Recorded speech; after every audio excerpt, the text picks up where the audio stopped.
Hello friends.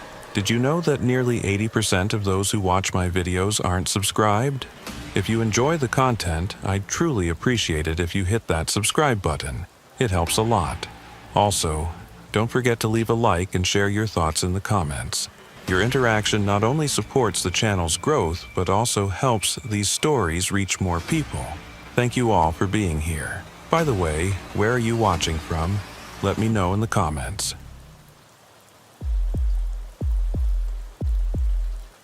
The Alaska Highway stretched like a gray scar between the Yukon and the last piece of American territory clinging to the Pacific Northwest. In mid-February, under the pale light of the afternoon, the thermometer read -38 degrees. The wind blowing from the St. Elias Mountains howled like a creature bearing a grudge in its teeth, beating everything with a sharp cold. The Beaver Creek entry point resembled an outpost on the edge of a frozen world more than a border checkpoint. Ephraim Gautier had been stationed there for 11 months. That time was more than enough for him to understand that winter in this corner of Canada was not just a season, but also a test of will. In moments when traffic had completely stopped, when no sound could be heard except the creaking of expanding metal and the howling of the wind against the double-paned windows, he had realized how deep, almost sacred, the silence enveloping the control booths was. That afternoon, he had pulled his collar up against the wind seeping through every crack and zipped his coat up to his chin. The cold penetrated deep into his skin, yet he clung tightly to his duty. This was the most fundamental rule the North taught. Shiver, but don't stop. Breathe, but keep moving. The radio on his belt crackled with the flat, emotionless voice of the dispatcher in Whitehorse. Warning of a fast-moving weather system that had already closed the Haines Junction cutoff and was bearing down on Beaver Creek with the kind of velocity that turned visibility to zero in minutes. Ephraim acknowledged the transmission and glanced toward the small parking area behind the inspection complex where Havelock Reed's RCMP cruiser sat, covered in a thin film of frost. The constable himself visible through the fogged window of the break room, nursing what was probably his fourth coffee of the shift. They'd worked together long enough that words were rarely necessary. A nod here, a raised eyebrow there, and both men understood what needed to be done.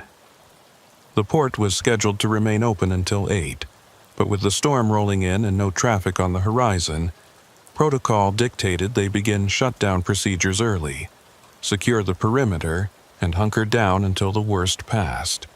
It was routine, mundane even, the kind of decision made a dozen times each winter without consequence. Ephraim had already begun the mental checklist of securing the facility when he saw them. Headlights, two pale points wavering in the distance like the eyes of something that shouldn't be on the road in conditions like this. The vehicle approached with agonizing slowness, and Ephraim found himself counting the seconds between each barely perceptible advance, his breath forming small clouds in the frigid air that dissipated almost immediately in the wind. He'd learned to read vehicles from a distance during his time at Beaver Creek, learned to distinguish between the confident progress of experienced winter drivers and the hesitant, jerky movement of those who'd miscalculated the severity of conditions and were now trapped by their own poor judgment. This vehicle fell into neither category. It moved with deliberation but not confidence, each adjustment of its trajectory suggesting calculation rather than panic, and something about that precision made the small hairs on the back of Ephraim's neck stand up in a way that had nothing to do with the cold. He stepped into the lane and raised his hand in the universal signal to stop, his orange-gloved palm stark against the white chaos beginning to envelop everything, and watched as the vehicle's brake lights flared red through the horizontal sleet. It was a cube van, commercial grade, with Alberta plates so caked in road salt and ice that the registration numbers were barely legible. The white paint of the cargo box had taken on a gray, weathered quality that suggested years of highway use, and there were scratches along the side panels that looked fresh. exposing bare metal that hadn't yet had time to rust. Ephraim approached the driver's side, his boots crunching on ice that had already begun to accumulate on the inspection lane asphalt, and he noticed details that his training had taught him to catalog without conscious thought. The slight misalignment of the van's rear doors, the way the suspension sat lower on the driver's side than the passengers, the absence of company markings or contact information that legitimate commercial vehicles always displayed. He tapped on the window with his knuckle, the sound muted by the thickness of safety glass and the ambient roar of wind, and waited. The window descended with mechanical reluctance, revealing a man in his mid-30s with the kind of face that would be instantly forgettable in any other context. Unshaven, but not unkempt, with red-rimmed eyes that suggested fatigue rather than intoxication, and hands that gripped the steering wheel with white-knuckled intensity, even though the vehicle was now stationary. The man's breath came in short, shallow bursts that fogged the air between them, and when he spoke, his voice had the raspy quality of someone who'd been breathing cold, dry air for too many hours. He said he was making a delivery to Anchorage, that he'd been on the road since before dawn, that he just needed to cross the border and find a motel before the storm made travel completely impossible. It was exactly the kind of explanation Ephraim heard regularly during winter months, delivered with exactly the right amount of exhaustion and frustration to be plausible, but there was something in the way the man's eyes kept darting to the rearview mirror, something in the tension of his jaw muscles that suggested the fatigue was masking something else entirely. Ephraim asked for documentation with the same neutral tone he used for every vehicle crossing, giving no indication that anything was amiss, and the driver fumbled with a leather document holder on the passenger seat. The fumbling went on longer than it should have, longer than simple cold, stiffened fingers would account for, and Ephraim used the time to scan the van's interior through the open window. Fast food wrappers on the floor, a thermos in the cup holder, a heavy coat bunched up on the passenger seat, and beneath it, just barely visible, what looked like the corner of a laptop case or perhaps a lockbox.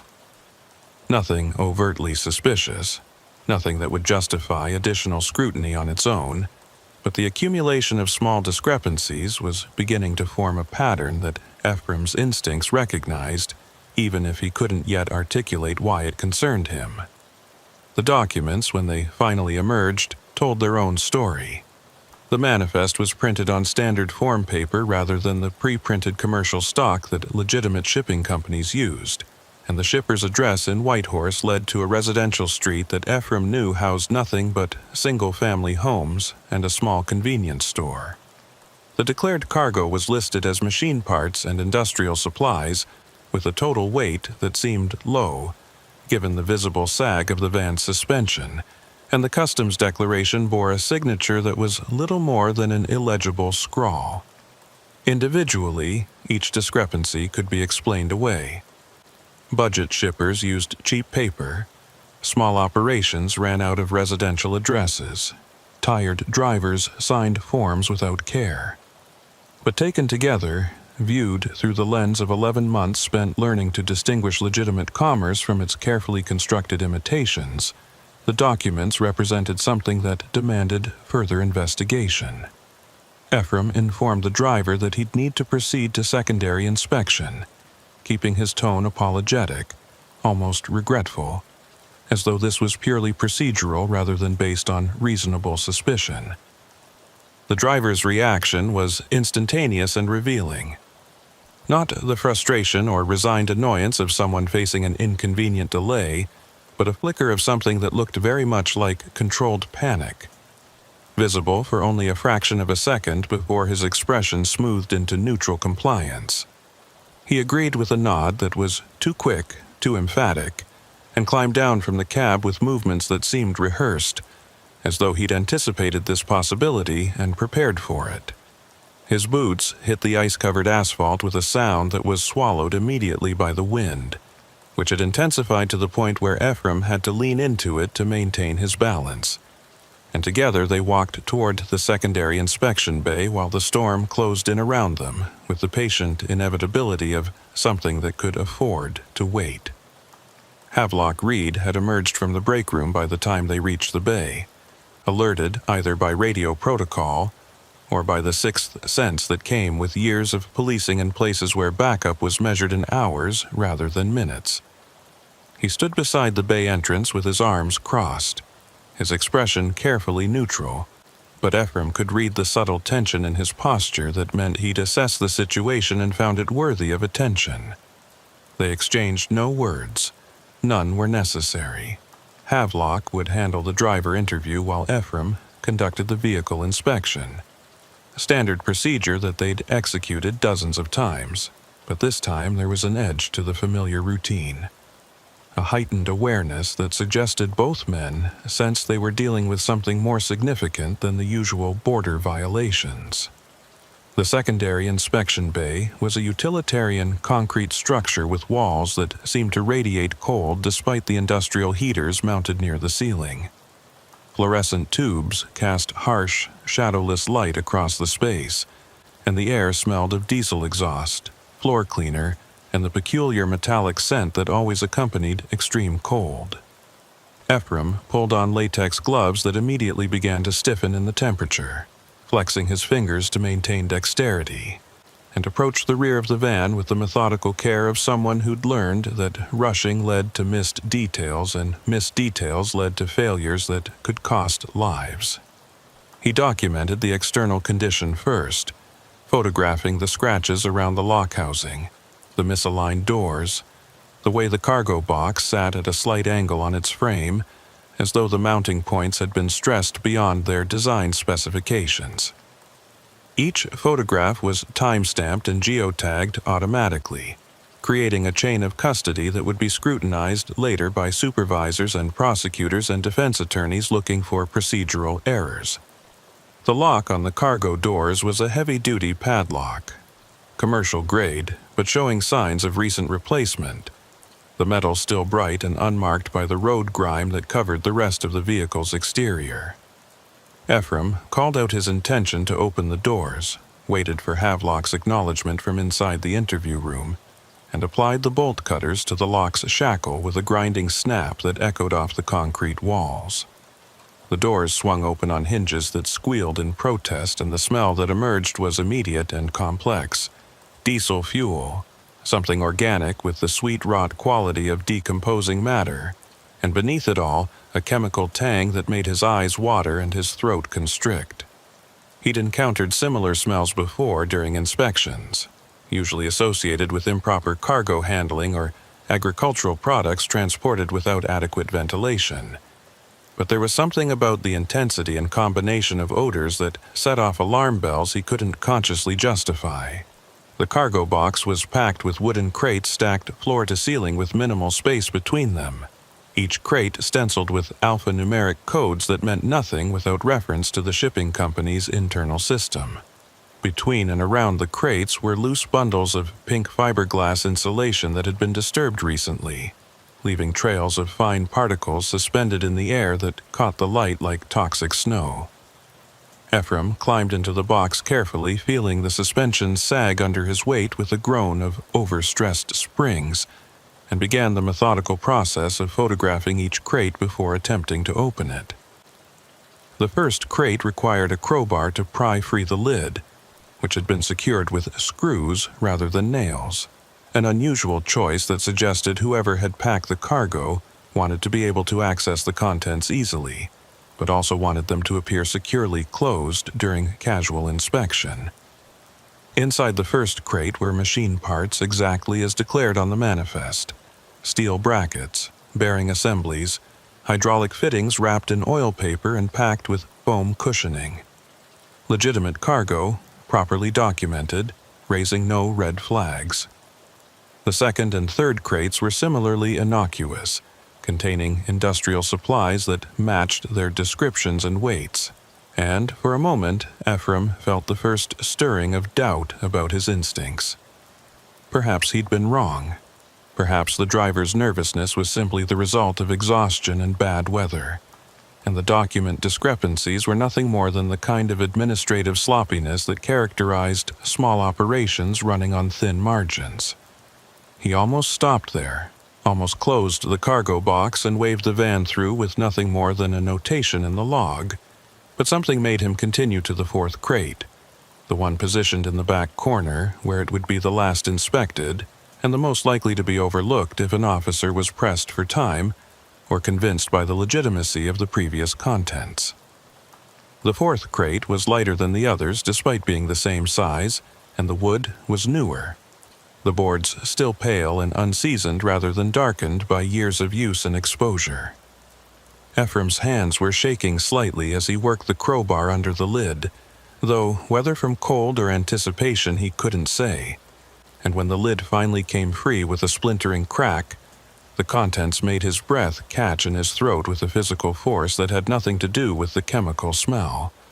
Bundles of currency, both Canadian and American, wrapped in plastic and vacuum-sealed with a precision that spoke of organization and resources and repetition. He didn't touch them initially, didn't disturb the careful arrangement, just documented their presence with a series of photographs taken from multiple angles while his mind raced through the implications. This wasn't street-level drug money, wasn't the kind of small-time smuggling that characterized most border violations. This was institutional, systematic, the visible edge of something much larger. Beneath the currency were bricks of white powder pressed and wrapped and marked with symbols that his training had taught him to recognize: fentanyl or cocaine, or some synthetic variant designed to evade detection and maximize profit margins. The bricks were arranged with military precision, each one exactly the same size and weight as its neighbors, and there were dozens of them, representing street values in the hundreds of thousands, if not more. But it was what lay beneath the drugs that transformed the discovery from a significant narcotic seizure into something that made Ephraim's hands shake for reasons that had nothing to do with the cold. Personal identification documents, dozens of them, perhaps 100 or more, bundled together with elastic bands and showing clear signs of recent handling. Driver's licenses, health cards, social insurance cards, passports, each one bearing the photograph and details of a different person, most of them women, most of them young, most of them with the kind of faces that suggested lives lived on society's margins where disappearances went unnoticed and uninvestigated.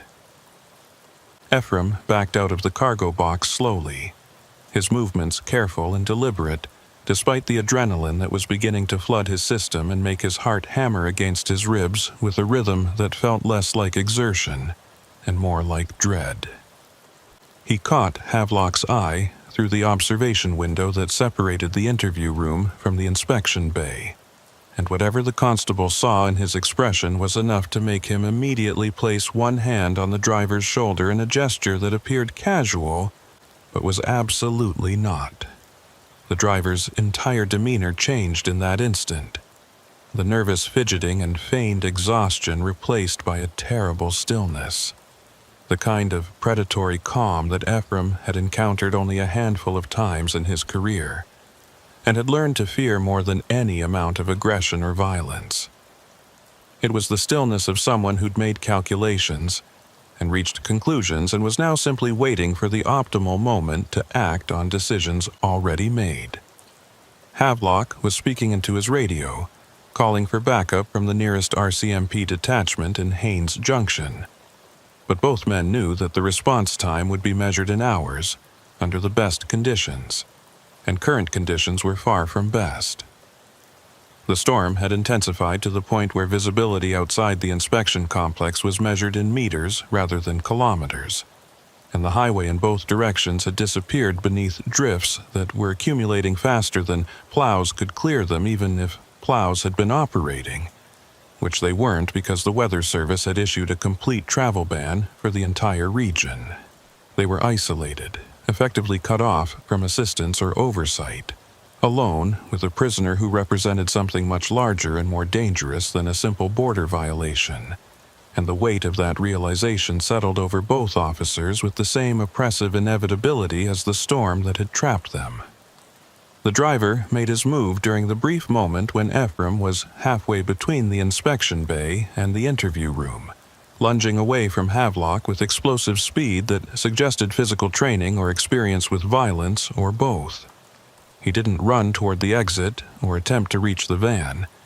Instead, he sprinted toward the administrative section of the building, toward the area where overnight staff kept personal vehicles, and where, more significantly, the facility's armory was located behind a door secured by nothing more than a key lock that would take seconds to breach for anyone with basic tools or sufficient desperation. Havelock pursued immediately, shouting commands that were swallowed by the wind howling through the door that had been left open during the transfer, and Ephraim found himself running as well despite legs that suddenly felt weak and uncoordinated, heart hammering with a combination of adrenaline and fear and something else he couldn't quite name. The driver reached the administrative building first and wrenched the door open with enough force to tear it partially off its hinges, the metal frame bending with a screech that echoed across the empty parking lot.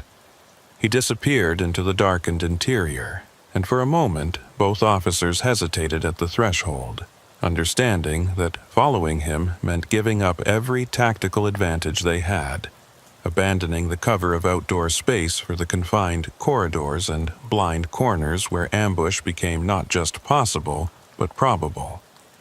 But there was no alternative, no other choice that didn't involve letting him access weapons or take a hostage, or simply disappear into the labyrinth of offices and storage rooms and maintenance spaces that made up the administrative wing. So they went in anyway because that's what the job required, and because stopping at the threshold would mean admitting that fear was stronger than duty. The interior of the building was dark except for emergency lighting that provided only dim pools of illumination at irregular intervals, and the sudden contrast after the harsh fluorescence of the inspection bay left both officers momentarily blind, groping forward with hands extended while their pupils struggled to adjust.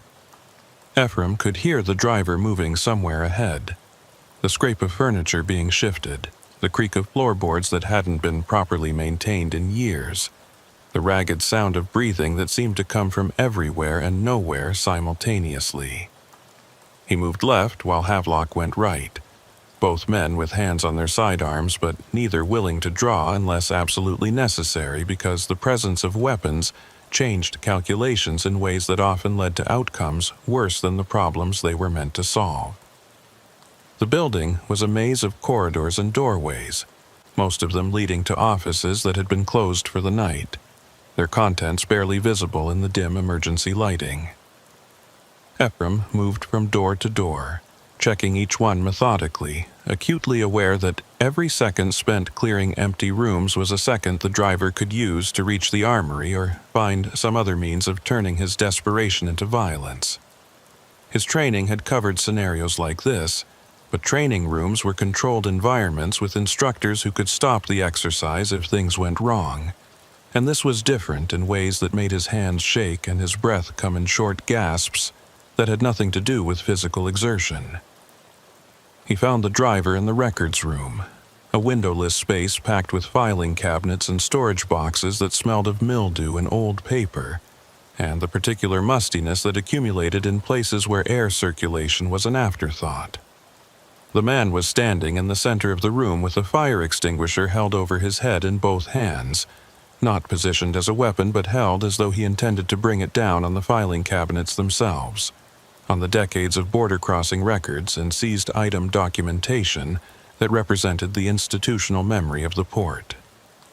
His face was twisted with something that looked less like rage and more like desperation mixed with a kind of grim determination, and when he saw Ephraim in the doorway, he lowered the extinguisher slowly, carefully, and spoke with a calmness that was somehow more disturbing than screaming would have been. He said that they had no idea what they'd stumbled into, that the cargo was just the visible edge of something much larger, that there were people on both sides of the border who would go to extraordinary lengths to ensure their operation continued uninterrupted. He said that by opening those crates, by documenting their contents, Ephraim had made himself and everyone at Beaver Creek into liabilities, people who knew too much and could jeopardize too many carefully constructed arrangements. The words came out in a steady stream, almost conversational, as though he was explaining something obvious to someone who simply hadn't understood the situation. And there was something about his tone, about the complete absence of fear or anger, that made the threat feel more credible than any amount of shouting or aggressive posturing could have achieved. Havelock appeared behind Ephraim then, materializing from the darkened corridor with his weapon drawn but held low, ready but not threatening. And together they moved into the records room with the careful coordination of men who'd worked together long enough to anticipate each other's movements. The driver watched them approach with that same unsettling calm, his eyes tracking their progress but his body language suggesting he'd already accepted whatever outcome this encounter would produce. He set the fire extinguisher down with exaggerated care, the metal canister making a hollow thunk against the linoleum floor, and raised his hands in a gesture of surrender that somehow didn't feel like submission, so much as a tactical pause, a temporary yielding that preserved options for later action. They cuffed him with the kind of excessive caution reserved for suspects who'd already demonstrated willingness to escalate, and led him to the holding cell that Beaver Creek maintained for exactly these situations. The cell was small and cold, with concrete walls and a metal bench and a drain in the center of the floor that suggested it had been designed with the expectation that things might sometimes get messy. As Havelock secured the cell door, the driver turned back one final time and smiled, not with triumph or mockery, but with something that looked almost like pity, as though he understood something about their situation that they hadn't yet grasped. It was that smile, more than anything else, that would stay with Ephraim in the months and years that followed, that expression of knowing certainty from someone who should have been defeated, but clearly didn't feel that way. The storm settled in for the duration, transforming the world outside into an undifferentiated white void, where the boundary between ground and sky ceased to exist. Wind speeds exceeded 100 kilometers per hour, driving snow with enough force to scour paint from exposed metal and turn any unprotected skin frostbitten in seconds. The temperature dropped to -45, then -50, entering the range where breathing hurt and exposed skin froze almost instantaneously, and simply existing outdoors became a life-threatening proposition. Ephraim and Havelock took turns monitoring the prisoner and securing the evidence, working through the night as the building creaked and groaned under the assault, and the emergency generator kicked in to replace power lost when the main lines went down under the weight of accumulated ice. The prisoner remained calm throughout, sitting on the cell bench with his head tilted back against the wall and his eyes closed, looking for all the world like someone at peace. He didn't request food or water, didn't complain about the cold that was seeping through every crack and gap in the building's envelope, didn't engage with the periodic security checks that protocol required. His stillness was unnatural, suggesting either extraordinary self-control or perhaps a confidence that his situation was temporary, that whatever arrangements he represented would eventually correct this disruption and restore the interrupted flow of commerce. That possibility, more than any explicit threat, kept both officers on edge throughout the long hours of darkness, checking locks and windows and maintaining sight lines with a vigilance that exhausted them but couldn't be relaxed. Around 3 a.m, when exhaustion had reduced their situational awareness to a kind of numb autopilot and the storm showed no signs of relenting, Osric Penhale arrived. He was a highway tow operator who'd been returning from a call when the storm hit. Forced to take shelter at the port because there was simply nowhere else to go, and attempting to continue would have meant abandoning his truck to the drifts and walking to death in darkness. He appeared at the door like something conjured from the whiteout, covered in snow and ice to the point where he was barely recognizable as human. and it took both officers several seconds to identify him as someone they knew, rather than another threat to be assessed and neutralized.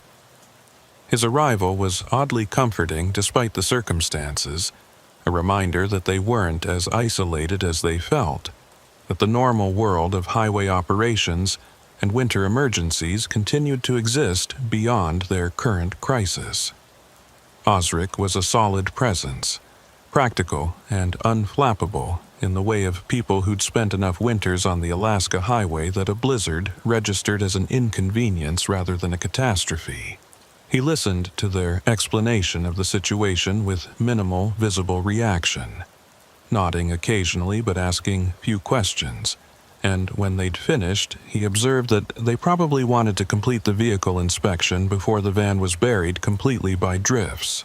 It was sound, practical advice delivered without judgment or drama, and Ephraim felt a flicker of embarrassment that he'd let adrenaline and anxiety override basic procedure. The first crate had been damning enough to warrant immediate arrest, but a proper inspection required documenting all cargo, and leaving that task incomplete represented a gap in the chain of custody that defense attorneys would exploit mercilessly during any subsequent trial. They went back out into the storm together, 3 men, bundled in survival gear and linked by safety lines because visibility had dropped to the point where it was possible to become disoriented and lost in the space between buildings. The wind had taken on a physical quality, not just resistance but active malevolence, pushing and pulling with enough force to knock a man off his feet if he wasn't prepared.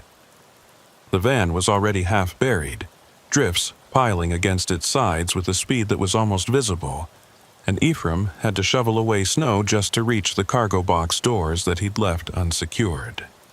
They worked by the light of battery-powered lanterns that cast wild swinging shadows and did little to penetrate the whiteout beyond their immediate vicinity, and the cold was so intense that metal tools stuck to exposed skin and latex gloves became brittle and tore.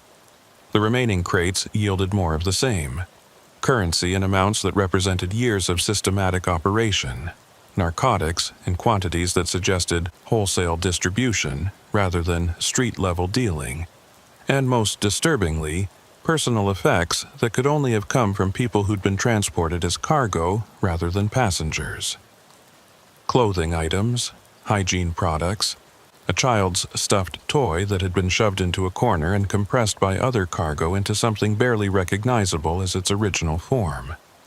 Each item was photographed and logged with shaking hands that had nothing to do with cold and everything to do with the implications of what they were finding, the growing realization that they'd intercepted something far worse than a simple smuggling operation.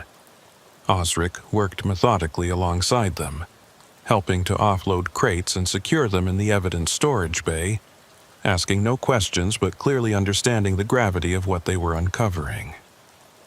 His presence was stabilizing, a reminder of normalcy in a situation that felt increasingly surreal, and both officers found themselves working more efficiently with him there, falling into a rhythm that made the horrific task marginally more bearable. By the time they finished, dawn was approaching, but invisible behind the storm, and all 3 men were exhausted beyond the point where adrenaline could compensate, running on will alone, and the knowledge that stopping meant leaving crucial work undone. The evidence storage bay became a grim museum of human trafficking and organized crime, crates stacked and labeled and photographed from every angle, a paper trail that would take prosecutors months to fully unravel and present in court. Ephraim stood in the center of it all and felt the weight of responsibility settle over him like a physical burden, the understanding that what happened next would depend on decisions he made in the coming hours, that any procedural error or lapse in judgment could compromise years of investigation and let guilty people walk free. The driver's words echoed in his mind. They had no idea what they'd stumbled into. That much was certainly true. The question was whether knowing would make their situation better or infinitely worse. By the time proper backup finally arrived late the following afternoon, fighting through partially cleared roads in a convoy of RCMP vehicles and border security supervisors, The immediate crisis had evolved into something more complex and bureaucratic. The prisoner was transferred to federal custody. The evidence was documented and seized according to protocols that filled dozens of forms, and Ephraim and Havelock gave preliminary statements that would be supplemented later by more detailed interviews and depositions. But beneath all the official procedure was the knowledge that they'd opened a door that couldn't be closed, that whatever they'd discovered would have consequences that rippled far beyond a single interception at a remote border crossing during a winter storm. In the weeks and months that followed, Ephraim learned more than he wanted to know about the network they'd disrupted. The investigation expanded to include multiple agencies and jurisdictions, revealing connections that stretched across both countries and involved players ranging from small-time couriers to organized crime figures to corrupt officials who'd spent years facilitating the flow of contraband and human beings across borders that existed more in theory than practice. Arrests were made, seizures conducted, prosecutions initiated, but the network itself proved remarkably resilient, adapting to increased scrutiny with the kind of organizational flexibility that suggested resources far beyond what local or even federal law enforcement could effectively counter. The driver, whose identity remained uncertain despite extensive investigation, had been right about one thing. They'd made themselves into liabilities. There were no explicit threats, no obvious surveillance or intimidation, but both officers developed the habit of checking their vehicles before starting them, of noting license plates that appeared too frequently in public places, of positioning themselves with their backs to walls and clear sight lines to exits. It might have been paranoia, might have been nothing more than hypervigilance born from a single traumatic encounter, but the smile on the driver's face when they'd locked him in the cell suggested otherwise. Suggested that he'd known things they didn't about how the system really worked and what happened to people who disrupted it. Ephraim requested a transfer eventually, not because he couldn't do the job, but because he realized he was doing it too well, seeing threats in every nervous driver and document discrepancy, treating legitimate travelers with a suspicion that bordered on hostility. The border had revealed itself as something more complicated than a simple administrative boundary, more like a membrane where competing interests met and negotiated, and sometimes tore through with violence that diminished everyone involved. He didn't know if that night had changed him or simply revealed something about himself that had always been there. But either way, the person who'd stood in the primary lane and watched headlights emerge from the whiteout was gone, replaced by someone harder and less certain that the procedures he followed were adequate to the threats he faced. Years later, working a desk job reviewing intelligence reports in Ottawa, he would occasionally see references to operations and seizures that traced their origins back to that February night. The network had been degraded but never dismantled, its resilience a testament to economic forces that sustained it across decades and jurisdictions. He would read those reports with familiar tightness in his chest and remember standing in the whiteout with Havelock and Osric, three men doing their best to hold a line that seemed increasingly theoretical the more he understood about what flowed across it. That was the lesson he'd learned.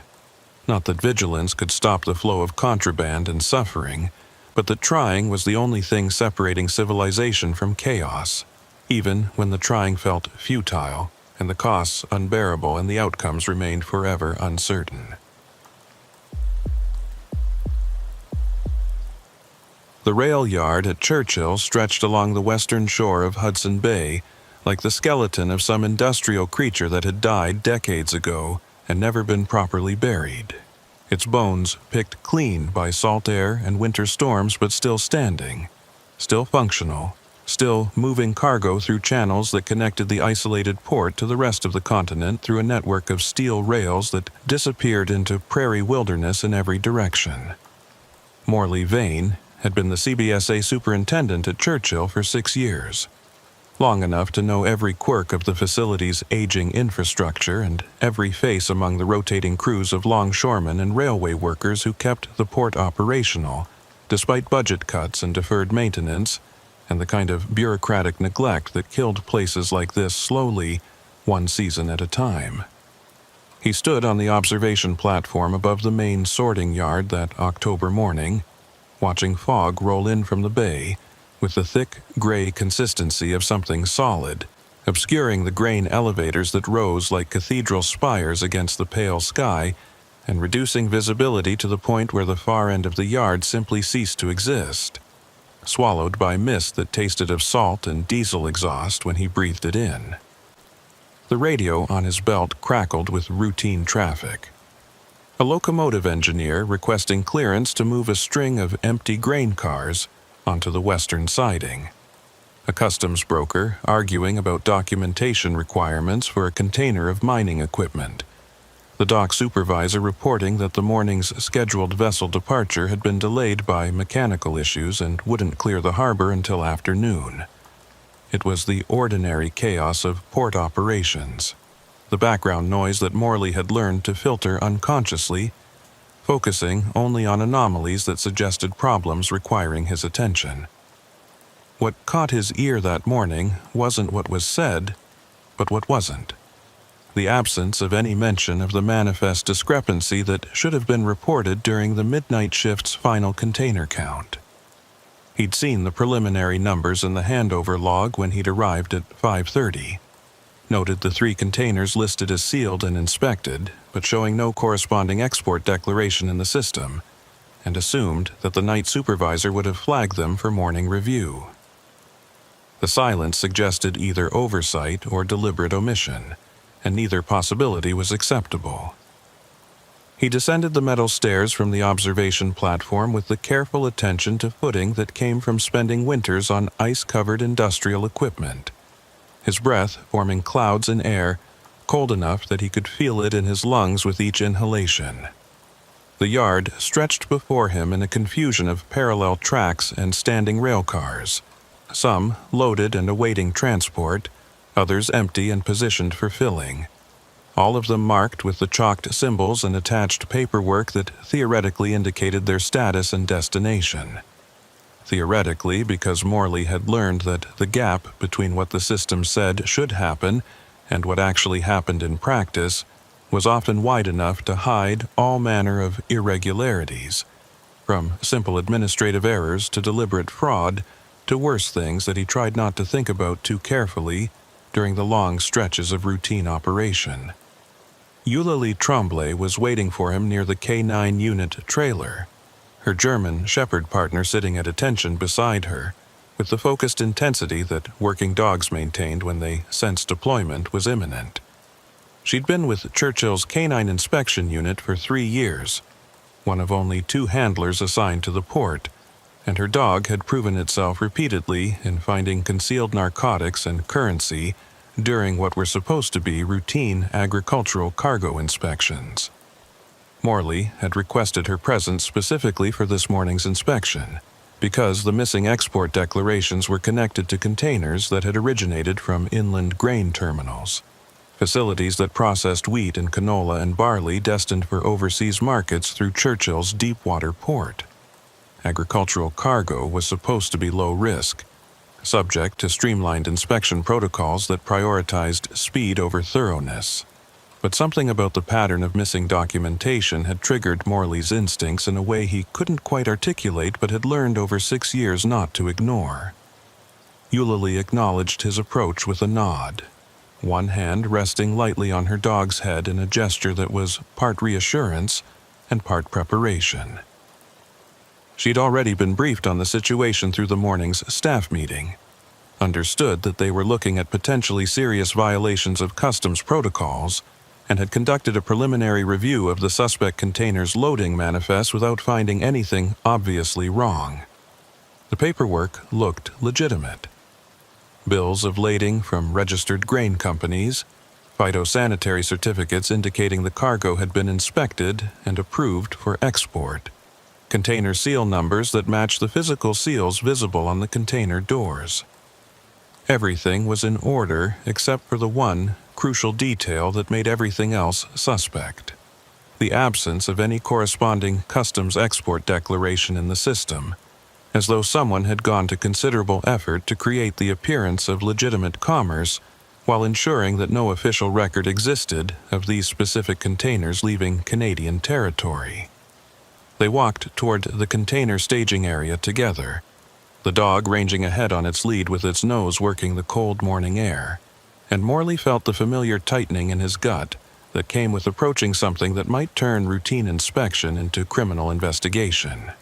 The fog had thickened to the point where sound carried strangely, voices and equipment noise seeming to come from directions that didn't match their sources, and the grain elevators loomed overhead like silent witnesses to whatever was about to unfold.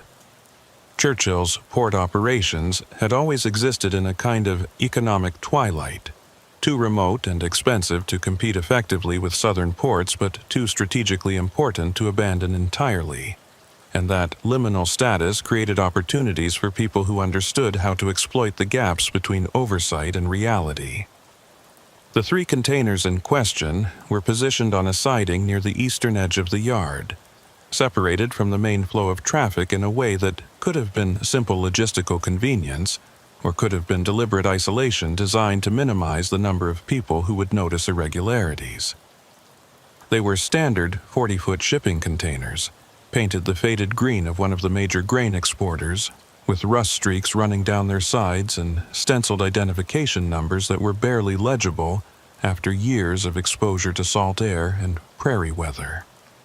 The container seals were intact, heavy metal devices that required bolt cutters to remove and left obvious evidence if they'd been tampered with. But Morley had learned that seals were only as secure as the system that recorded and verified them, and a sophisticated operation could easily maintain parallel seal inventories that would pass casual inspection while concealing the fact that containers had been opened and resealed between official checkpoints. Whitlock Carr appeared as they were documenting the container numbers and seal configurations, materializing from the fog with the startling suddenness of someone who'd spent enough time in the yard to navigate it by memory rather than sight. He was the rail yard warden, responsible for tracking the movement and status of every piece of rolling stock within the facility's boundaries, and his presence at this particular moment suggested he'd been monitoring their activities either through the yard's camera system or through informal networks of workers who understood that management attention often preceded problems that would affect everyone's employment. He greeted them with the careful neutrality of someone who hadn't decided yet whether cooperation or obstruction would better serve his interests, and asked with studied casualness whether there was a problem with the containers that would affect the afternoon's loading schedule. Morley explained the situation in terms that revealed nothing about his suspicions, while making clear that the inspection would proceed regardless of scheduling impacts, and watched Whitlock's face for reactions that might indicate foreknowledge of whatever irregularities existed. The warden's expression remained neutral, but there was a flicker of something in his eyes when Morley mentioned the missing export declarations, a momentary tightness around his mouth that could have been surprise or could have been the realization that something he'd hoped would remain unnoticed had been discovered. He offered to pull the loading records and crew manifests for the containers, information that would theoretically show when they'd been sealed and by whom. But his tone carried an undercurrent of reluctance that suggested the records might not be as illuminating as they should be. The first container opened with the screech of metal on metal as the securing bars were released, and the smell that emerged was wrong. Not overtly wrong. Not the overwhelming chemical reek or organic rot that would immediately indicate contraband or spoilage, but subtly wrong in a way that Morley's experience recognized, even if he couldn't immediately identify the source. Grain cargo had a distinctive smell, earthy and slightly sweet with undertones of dust and vegetable matter, and this container had that smell, but also something else beneath it. Something that suggested enclosed spaces and human occupation and waste products inadequately concealed. Eulalie's dog reacted immediately, pulling toward the container with an eagerness that indicated it had detected something of interest, and she gave the hand signal that released it to investigate while keeping it under voice control. The interior of the container appeared normal at first glance, filled nearly to capacity with bulk grain. the wheat kernels forming a slightly irregular surface that suggested mechanical loading through the roof hatch rather than the more expensive and time-consuming process of hand-filling through the doors. But as Morley's eyes adjusted to the dim interior illumination, he began to notice details that didn't align with legitimate grain transport. The surface of the grain showed compression patterns that didn't match the random settling that would occur during rail transit, instead displaying linear depressions as though something heavy had been placed on top and then removed. The container walls showed scratches near the ceiling level, fresh gouges in the paint that suggested recent contact with metal objects or equipment. And most tellingly, there were ventilation holes drilled through the container walls near the roofline. Crude but functional openings that had been made from the inside and partially concealed with tape and rust-colored paint. Eulalie called her dog back and reported that it had alerted on the container's rear quarter, indicating the presence of something biological or chemical that warranted further investigation. Morley ordered the container offloaded and completely inspected, knowing, even as he gave the instruction, that they were crossing a threshold from routine inspection into something that would consume the rest of the day and possibly much longer. That would require notifications to supervisors and coordination with RCMP, and might ultimately reveal things that would force him to question his assumptions about how the port operated and who could be trusted. Whitlock volunteered to arrange for a front-end loader to move the grain, but Morley declined, and instead called for the specialized vacuum equipment used for hazmat cargo handling, equipment that would allow them to remove the grain systematically while preserving any evidence that might be concealed within or beneath it. The second container yielded similar anomalies: the wrong smell, the compression patterns in the grain surface, the ventilation holes that had no legitimate purpose in agricultural cargo transport. But it was the third container that transformed suspicion into certainty. When the doors opened, the smell was unmistakable: human waste, poorly ventilated body odor, and beneath it all the chemical tang of medications or cleaning products. The grain surface showed obvious disturbance, with clear impressions of rectangular objects that could have been crates or pallets or makeshift sleeping platforms. And wedged against the container's rear wall, partially buried in wheat kernels but still visible to anyone who bothered to look carefully, was a plastic water bottle with condensation still clinging to its interior surface, suggesting it had been discarded recently, possibly within the last 24 hours. Morley stepped back from the container and felt the full weight of what they'd discovered settle over him like a physical burden. These weren't ghost loads in the sense of phantom cargo used for customs fraud or tax evasion. These were containers that had been used to transport human beings, concealed within bulk agricultural shipments, in a way that suggested systematic operation rather than improvised desperation. The ventilation holes, the compression patterns, the water bottles, all pointed to a smuggling operation that was using Churchill's grain export infrastructure to move people alongside, or instead of legitimate cargo, exploiting the streamlined inspection protocols that agricultural shipments received, and the assumption that no one would look too carefully at containers supposedly filled with nothing more suspicious than Canadian wheat.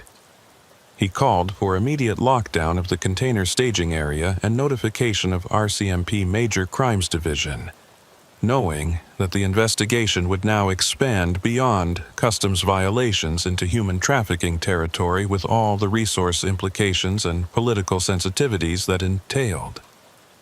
Eulalie secured her dog and began documenting the container's exteriors with systematic photography, capturing every detail that might later prove relevant in court proceedings or investigative analysis. Whitlock had disappeared back into the fog without explanation, a departure that Morley noted mentally as potentially significant, but couldn't address immediately given the more pressing requirements of securing the scene and preserving evidence. The vacuum extraction of the first container's grain cargo took 4 hours and revealed what Morley had both expected and dreaded: evidence of human occupation concealed beneath the top layer of wheat. There were items of clothing, mostly cheap manufactured garments of the kind sold in bulk to migrant workers or provided by trafficking organizations. There were food wrappers and empty water bottles, dozens of them, suggesting multiple occupants over an extended period. There were hygiene items, crude and improvised, indicating that people had been confined in the container long enough to require sanitation arrangements. And most disturbingly, there were documents, identity papers from half a dozen different countries, mostly from Southeast Asia and Africa, bearing photographs of young men and women with the kind of expressions that suggested desperation or fear or the blank effect that came from having endured things that couldn't be adequately described in words. The RCMP arrived as they were beginning extraction of the second container. 2 detectives from the Major Crimes Unit in Winnipeg who'd been flown up on priority transport after Morley's initial report. They secured the scene with the kind of methodical efficiency that came from experience with serious investigations, establishing perimeters and taking preliminary statements and coordinating with Morley's team to ensure that evidence collection maintained proper chain of custody. The senior detective was a woman in her 40s who'd spent years working trafficking cases in southern Manitoba and recognized immediately the significance of what they were looking at. She observed that Churchill's port represented a nearly ideal smuggling route for organizations with the resources and connections to exploit it. Remote enough to avoid the intensive scrutiny that major southern ports received, but still connected to international shipping lanes and domestic rail networks that could move people and cargo to any destination in North America. The extraction of all 3 containers took the rest of the day and produced a grim inventory of evidence that painted a picture of systematic human trafficking operating through agricultural cargo channels for what had probably been months or longer. The containers showed signs of repeated use, with modifications and wear patterns that couldn't have accumulated from a single shipment. The documents and personal effects represented dozens of individuals, far more than could have been transported in 3 containers simultaneously, suggesting that these were just the most recent shipments in an ongoing operation. And the sophistication of the concealment methods, the attention to ventilation and minimal comfort requirements, and the coordination required to move people through official checkpoints without detection, all indicated organizational resources and insider knowledge that extended beyond simple criminal opportunism into territory that made Morley's stomach clench with implications he wasn't yet ready to fully articulate. As they worked through the evidence, patterns began to emerge that were more disturbing than the physical discoveries themselves. The container's loading records showed they'd been filled at 3 different inland grain terminals across southern Manitoba and Saskatchewan, facilities operated by separate companies with no obvious corporate connections, but sharing contractors and logistics coordination through a web of business relationships that would require forensic accounting to fully untangle. The container's seal numbers traced back to inventory batches that had been legitimately issued to authorized facilities, but the seal application records were incomplete or contradictory in ways that suggested either systematic record-keeping failures or deliberate obfuscation. And perhaps most tellingly, the container's transportation schedules showed patterns of delays and diversions that had no explanation in the normal logistics of grain shipment. Periods of hours, or sometimes days, where containers simply sat on sidings with no documentation of why or under whose authority. Whitlock Carr had not returned by the time the sun set, and the temperature dropped, and the yard lights created circles of illumination in the fog that still hadn't lifted. His absence was noted formally now, transformed from a potential curiosity into an actual point of investigative focus, and the RCMP detectives requested access to his office and personnel files as part of their expanding inquiry. What they found there was concerning but not conclusive.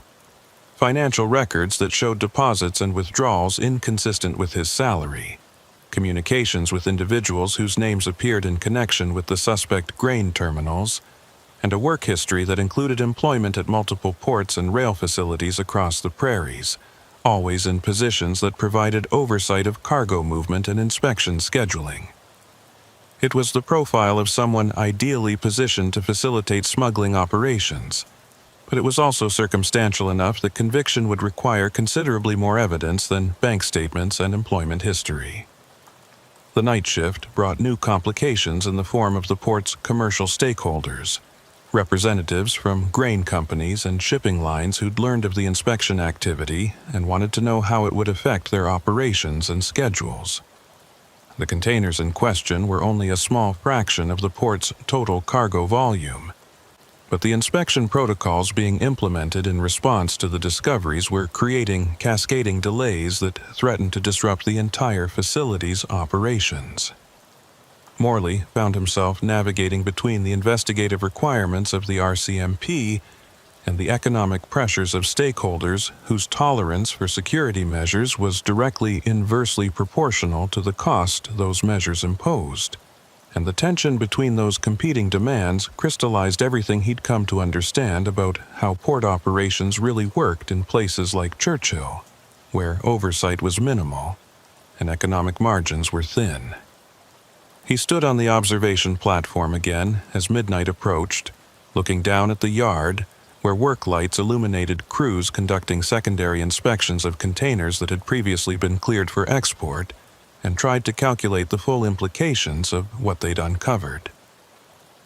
The evidence suggested an operation that had been running successfully for an extended period, moving significant numbers of people through what was supposed to be one of the most secure and monitored aspects of international commerce. The sophistication and coordination required pointed to resources that could only come from organized networks with tentacles reaching into multiple facilities and agencies, corrupting or intimidating individuals whose cooperation was necessary for the operation to continue. The 3 containers they'd inspected were almost certainly representative rather than comprehensive, meaning that countless others had already passed through Churchill and other ports, their human cargo delivered to destinations and fates that Morley could imagine but preferred not to. The RCMP investigation would expand. He knew that with certainty. There would be raids on the inland grain terminals, arrests of workers and managers, forensic analysis of financial and communication records, cooperation with international agencies to track the ultimate destinations of the people who'd been transported in those containers. Some of those responsible would face prosecution and conviction. Others would escape through lack of evidence or jurisdictional complications, or simply because they'd been careful enough in their operations to maintain plausible deniability.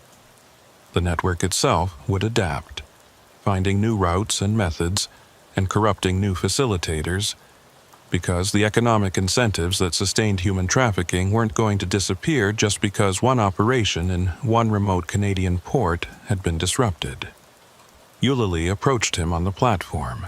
Her dog settled now after the long day of work, and reported that secondary inspections of other grain containers in the yard had revealed additional anomalies consistent with human transport. Not as many as the initial 3, but enough to confirm that this wasn't an isolated incident, but rather a pattern of systematic abuse of agricultural cargo channels. She spoke with the flat, affectless tone of someone who'd seen enough during her years in customs enforcement to be grimly unsurprised by human depravity, but who was still fundamentally affected by evidence of suffering on the scale they'd uncovered. Morley thanked her for the work and released her from duty, knowing that she'd go home to whatever life she maintained outside the port and try to reconcile the things she'd witnessed with the assumptions that allowed normal people to function without being paralyzed by awareness of how much cruelty existed beneath the surface of ordinary commerce. The documents recovered from the containers were being processed by the RCMP's investigative team, photographed and cataloged, and prepared for analysis that would attempt to identify the individuals they represented and trace their movements through the trafficking network.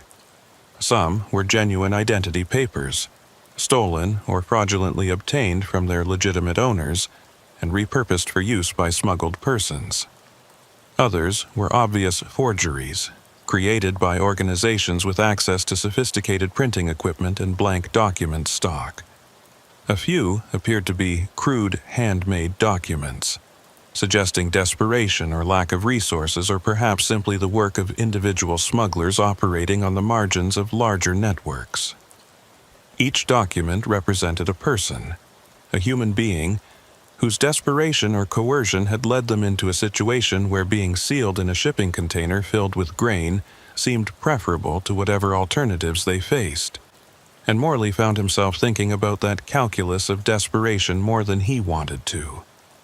The grain itself, tons of perfectly good Canadian wheat that had been contaminated by its proximity to human occupation, would have to be disposed of rather than exported. The economic loss was significant, running into hundreds of thousands of dollars when all 3 containers were accounted for, and represented another cost that would be borne by companies and ultimately taxpayers rather than by the organizations that had caused the contamination. The shipping lines were already making noise about insurance claims and liability questions, positioning themselves to minimize their financial exposure while distancing themselves from any knowledge of how their containers had been misused. The grain companies were conducting internal reviews and issuing carefully worded statements about cooperation with authorities, while quietly calculating the reputational and financial damage. And beneath all the corporate maneuvering was the fundamental truth that no one except law enforcement seemed particularly concerned about the people who'd been transported in those containers, whose fates and current situations remained unknown and might never be determined with any certainty. Whitlock Carr was located 3 days later in a motel outside Winnipeg, apparently having fled Churchill immediately after realizing that the inspection activity was going to expose the operation he'd been facilitating. He was arrested without resistance and provided a statement that confirmed much of what investigators had already suspected. He'd been recruited years earlier by individuals representing what he understood to be an organized smuggling network, offered significant payments in exchange for relatively minor assistance that had gradually escalated to active participation in routing and concealing human cargo within legitimate grain shipments. He claimed he'd never directly interacted with the people being smuggled, never witnessed their conditions or destinations, had simply adjusted paperwork and inspection schedules in ways that created opportunities for containers to be loaded and moved without proper scrutiny. It was the classic defense of the facilitator, acknowledging participation while minimizing agency and claiming ignorance of consequences, and whether it would prove sufficient to reduce his culpability in court remained to be seen. His statement did provide leads to other individuals within the grain handling and rail transport systems who'd played similar facilitating roles, and over the following weeks a pattern emerged of widespread corruption that extended across multiple facilities and agencies. Some of the individuals involved appeared to have been motivated primarily by financial incentives, accepting payments that represented significant multiples of their legitimate salaries in exchange for what they could rationalize as minor procedural violations. Others seemed to have been coerced through threats or blackmail, their cooperation secured through fear rather than greed. And a few appeared to have been true believers of some sort, motivated by ideologies or affiliations that made them willing participants in operations they understood were exploiting vulnerable people. The variety of motivations made it difficult to develop a unified understanding of how the network functioned, but it also suggested resilience and adaptability that would make complete dismantlement unlikely. The investigation revealed that Churchill's port was only one node in a much larger network that moved people through agricultural and commercial cargo systems across North America. Similar operations had been identified at ports in Quebec and British Columbia, at rail yards in the Prairie provinces, at border crossings that handled primarily commercial traffic. The total scope was impossible to calculate with any precision, but conservative estimates suggested hundreds of people per month were being transported through these channels, generating revenues in the millions for the organizations that controlled them. The human cost was harder to quantify. Some of those transported were willing participants seeking better economic opportunities and willing to endure dangerous conditions to reach destinations where they could work illegally. while others were victims of trafficking operations that used debt bondage and coercion to maintain control and extract labor or sexual services after delivery. Morley remained at Churchill for another year after the investigation, working through the operational changes and enhanced inspection protocols that were implemented in response to what had been uncovered. The port's cargo volume decreased significantly as legitimate shippers moved their business to facilities with less scrutiny and faster processing times, and there were persistent rumors that Churchill's days as a functioning commercial port were numbered, that the combination of economic pressure and reputational damage would eventually force a closure that had been threatened but never executed for decades. He didn't know whether he hoped those rumors would prove true or false. Closure would mean job losses and economic devastation for the community. But it would also mean one less venue that could be exploited by organizations trafficking in human misery. And he'd come to believe that perhaps some economic activities weren't worth preserving if the cost was measured in human suffering rather than dollars. The personal effects and documents recovered from the containers were never successfully traced to specific individuals in most cases. The photographs were circulated through international law enforcement databases and immigration services, generating occasional matches to missing persons reports or asylum applications, but the majority remained anonymous faces that represented stories Morley would never know. He kept copies of some of the photographs in his office, displayed on a bulletin board that served no official purpose but that he found himself looking at during quiet moments when the routine of port operations threatened to numb him to the human reality beneath the bureaucratic procedures and commercial transactions. The faces looked back at him with expressions of hope or fear or exhaustion, reminders of why the work mattered even when it felt futile. Eulalie transferred to a position with CBSA's Intelligence Division in Ottawa, her expertise in detection and investigation too valuable to remain in a remote port with shrinking cargo volumes. She stayed in occasional contact with Morley, sharing updates on the larger investigation and the network disruption efforts that were ongoing across multiple jurisdictions. The picture that emerged from her updates was simultaneously encouraging and disheartening. Significant arrests and convictions had been achieved, but the networks themselves had adapted and reformed, finding new routes and methods and corrupting new facilitators with the same systematic patience they'd used to build their original operations. The fundamental economics hadn't changed. The desperation that drove people to trust smugglers and the profits that motivated organizations to exploit that desperation. And as long as those conditions persisted, the operations would continue regardless of how many individual nodes were disrupted. Years later, after Morley had retired from CBSA and taken a position teaching border security at a community college in Winnipeg, he would sometimes use the Churchill case as a teaching example when discussing the complexities of commercial cargo inspection and the vulnerabilities that sophisticated criminal organizations could exploit. His students, mostly young people who'd grown up with assumptions about secure borders and effective law enforcement, were consistently shocked by the scale of what had been uncovered and the extent to which legitimate commerce had been infiltrated by criminal enterprise. He would show them photographs of the containers and the evidence recovered, careful to avoid images of actual human suffering, but trying to convey the reality that lay beneath the statistics and case summaries. And he would emphasize the importance of instinct and attention to anomalies, the way that small inconsistencies in paperwork or unusual patterns in cargo handling could be the visible edges of operations that existed specifically to exploit the assumption that no one would look carefully enough to notice.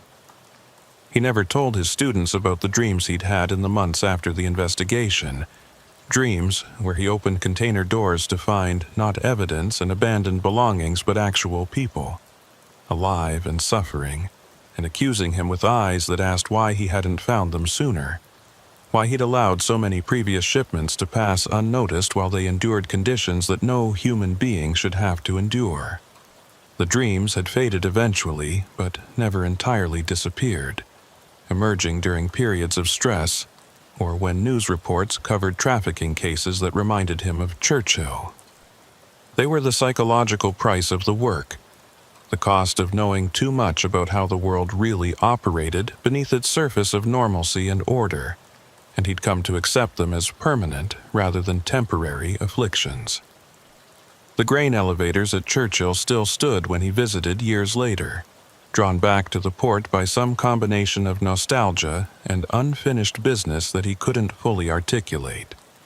The facility was operating at minimal capacity, handling specialty cargo and occasional grain shipments, but no longer the major commercial operation it had been during his tenure. The rail yard was largely empty, tracks rusting and gradually being reclaimed by prairie vegetation, and the container staging area where he'd conducted the inspection that changed everything had been partially dismantled, the concrete pads broken and uneven. He walked through the abandoned sections and tried to reconcile the quiet decay with his memories of the place as a hub of activity, tried to determine whether its decline represented success in disrupting criminal operations, or simply economic reality catching up with a facility that had never been economically viable in the first place. Standing on the observation platform one last time, looking out over the bay, where fog still rolled in with the same thick consistency he remembered, Morley thought about all the containers that had passed through Churchill during his years there, the thousands of shipments that had been cleared and exported without incident. He thought about the 3 containers that hadn't been routine, that had revealed themselves through small anomalies that could easily have been overlooked by someone less experienced, or more focused on processing speed than thoroughness. And he thought about all the other containers at all the other ports, the vast infrastructure of global commerce that moved billions of tons of cargo annually, and that provided countless opportunities for those with sufficient sophistication and ruthlessness to conceal human cargo within legitimate shipments. The investigation had been successful by conventional measures, producing arrests and disrupting operations, and probably preventing future shipments through that particular route. But it had also revealed how little he really knew about what flowed through the systems he was responsible for securing, and that uncertainty would stay with him far longer than any sense of accomplishment.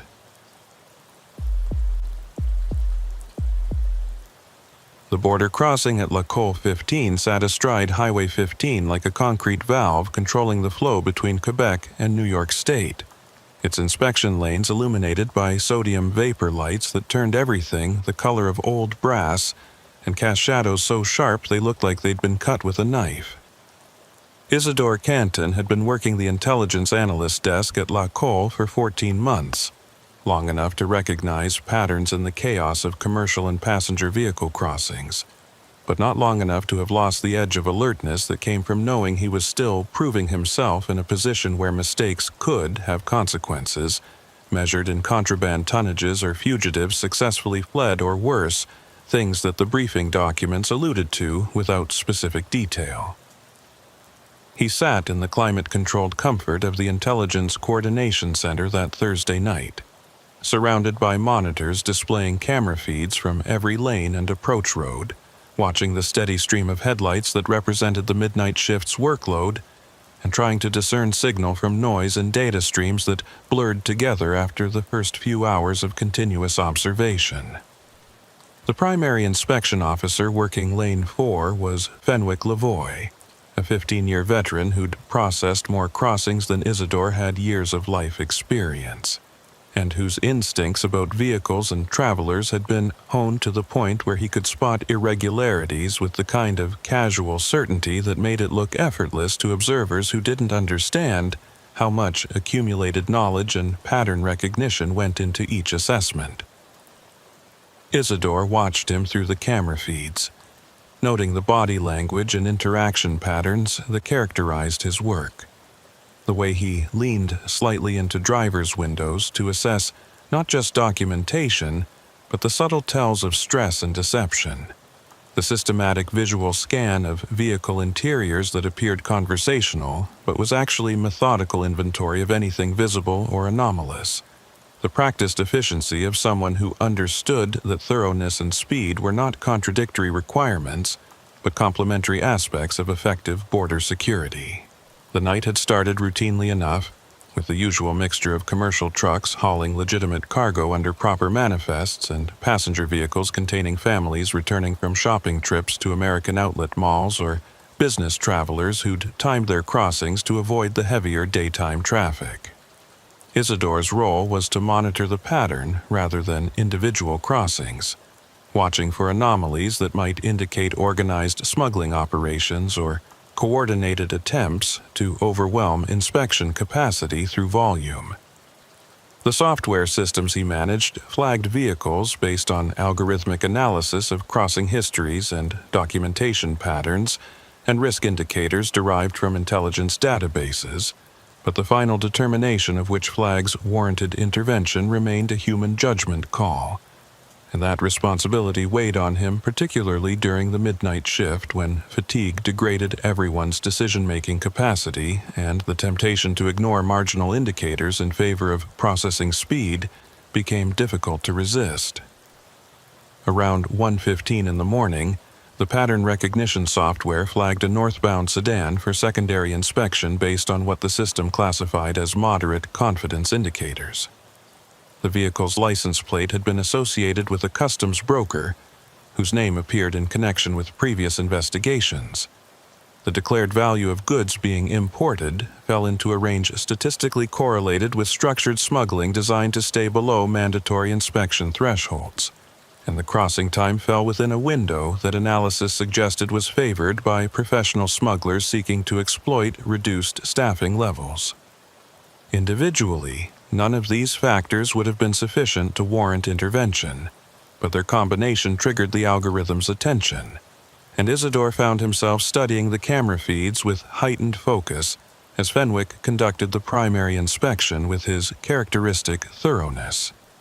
The driver was a woman in her late 20s, professionally dressed in the kind of business casual attire that suggested either legitimate commerce or carefully constructed cover, and she presented her documentation with the smooth confidence of someone who'd made this crossing many times before. Isidore watched the interaction through multiple camera angles, noting details that the software couldn't assess.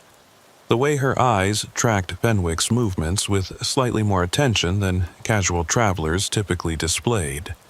The precise preparation of her documents suggesting she'd organized them before reaching the booth, rather than fumbling through a purse or glove compartment. The way her hands rested on the steering wheel with studied casualness that could have been either genuine comfort or conscious performance designed to project innocence. The documentation appeared legitimate at first review, commercial import papers associated with a registered customs brokerage firm.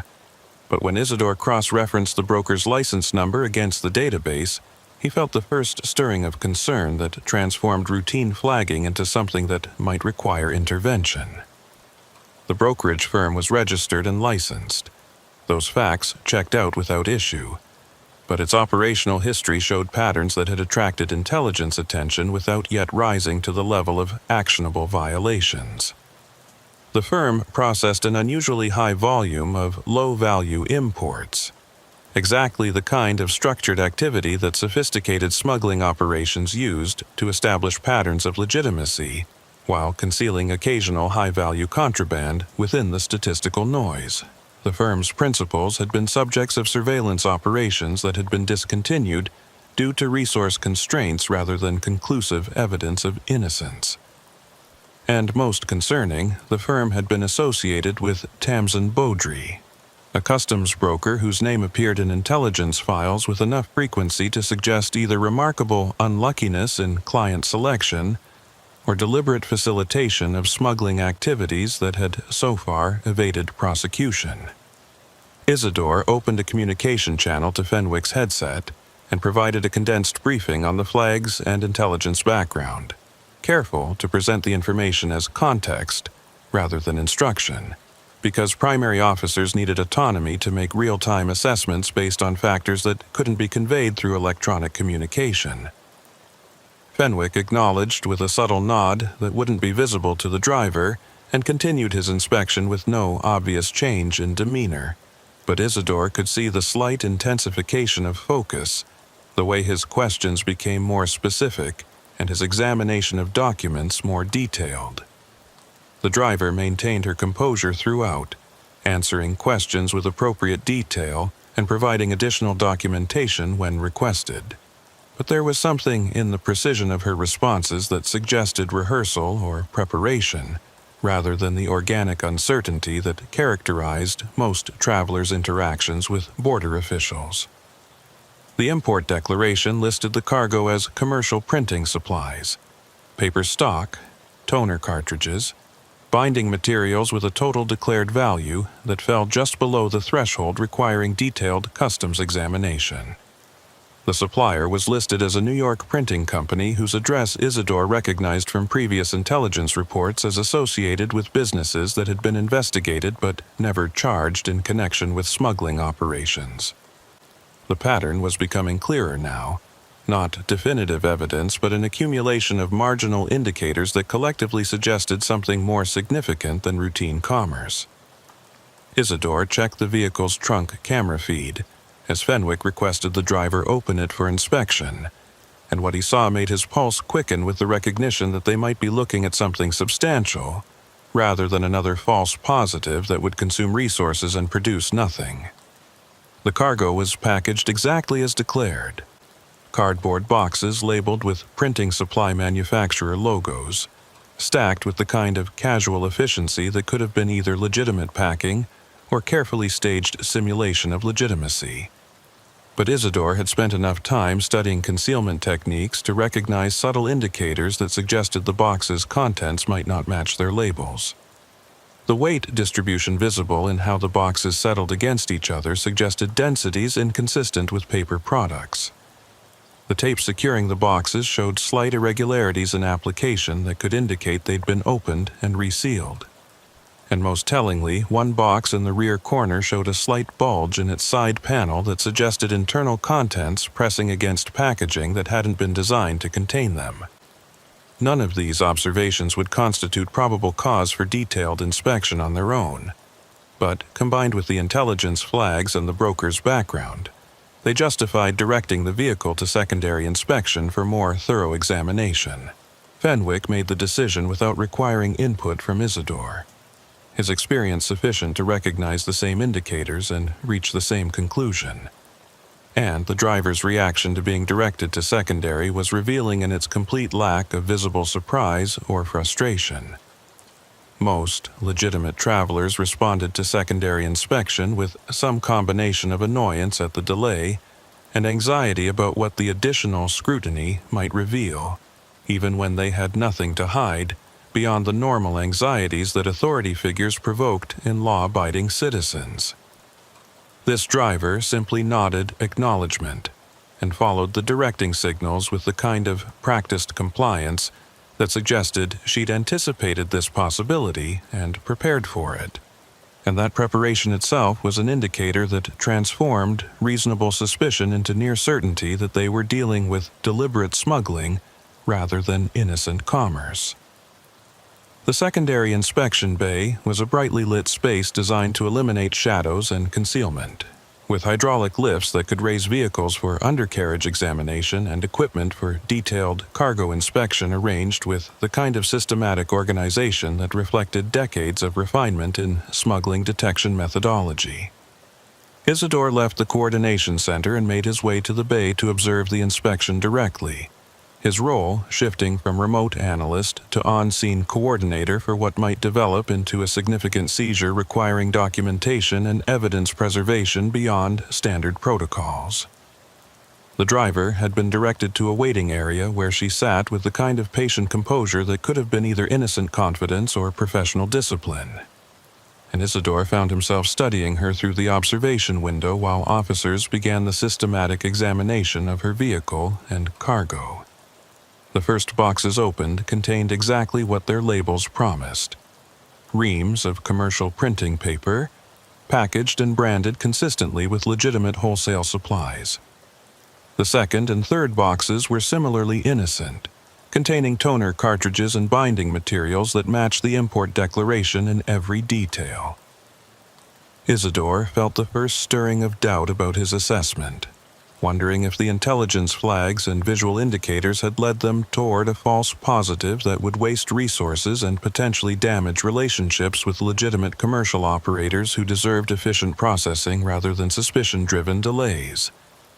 But the inspecting officer continued with methodical thoroughness, working through the cargo box by box with the kind of systematic patience that was required to detect sophisticated concealment that relied on inspectors' fatigue and time pressure to escape detection. The fourth box was different. The weight was wrong, noticeably heavier than its label would suggest, and the way it settled when moved indicated contents more dense than paper products. The officer documented the discrepancy with photographs before opening it, maintaining chain of custody protocols that would preserve the evidentiary value of whatever they discovered.